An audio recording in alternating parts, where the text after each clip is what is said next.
एक जमाने में घूमती हुई पहाड़ियों और घने जंगलों के दरमियान बसा हुआ एक अजीब और गरीब गांव खड़ा था। बुलंद और बाला दरख्तों और जंगली फूलों से घिरे इस गांव में एक पुरस्कार बाग था। ये कोई आम बाग नहीं था, इसका ताल्लुक खुद गरज जिन के साथ था। माजरा ये था कि बाग एक जादुई बाग था जहां मौसम जिनकी ख्वाहिशों पर रक्स करते थे।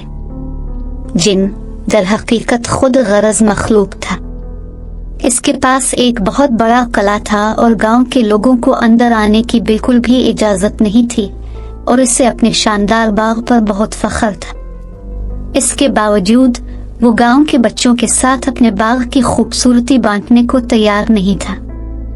बाग के दाखिली दरवाजे पर एक ऊंची दीवार थी और उसके दरवाजे पर एक नोट लिखा हुआ था जिससे तमाम गांव वालों को दूर रहने की तंबीह की गई थी। अलबत्ता गांव बच्चों की हंसी और खुशी के बगैर एक सुनसान और वीरान जगह थी। जिन गांव पर छाई हुई उदासी से गाफिल था और वो अपने बाग की तन्हाई में मगन था। जिन अपने बाग के फूलों, मुतहर्रिक रंगों और उसकी मीठी खुशबू से लुत्फ अंदोज होता था। एक दिन सर्दियों की आमद ने गांव को बर्फ की चादर में ढांप दिया। बच्चे सर्दी में कपकपा रहे थे, खेलने के लिए जगह और सख्त मौसम से बचने के लिए तरस रहे थे।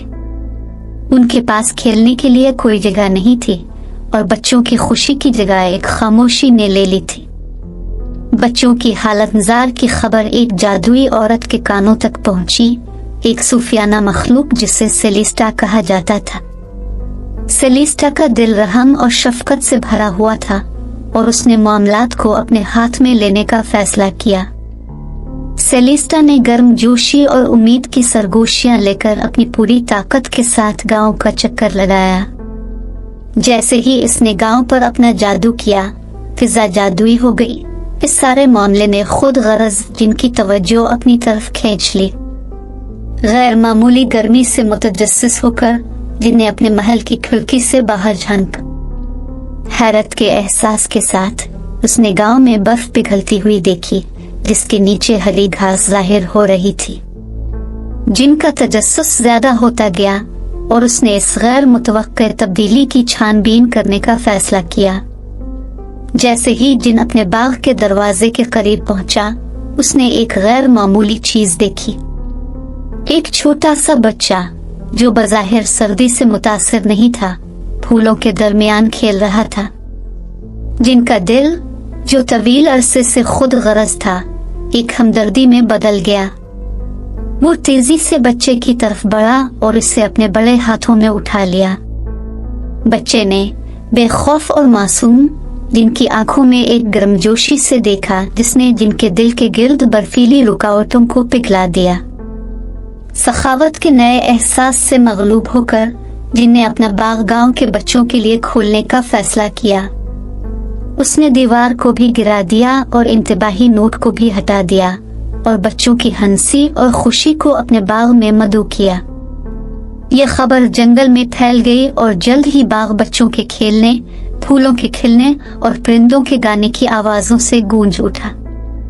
जिनका बाग जो कभी खुद गर्जी की अलामत हुआ करता था, मोहब्बत और खुशियां बांटने की आमाजगाह बन गया।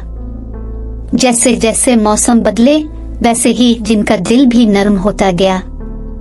जिनने खुशी और बेलोस खिदमत के हकीकी मानी उन बच्चों से सीखे थे।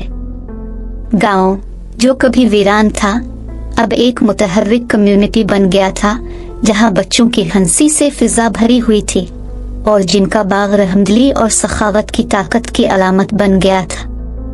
और इस तरह खुद गरज जिनका दिल जो कभी खुद गर्जी में था, मोहब्बत की गर्मी में पिघल चुका था और सबको याद दिलाता था कि जब किसी का सख्त तरीन दिल भी सखावत और मेहरबानी के जादू से छू जाए तो हमदर्दी से खिल सकता है।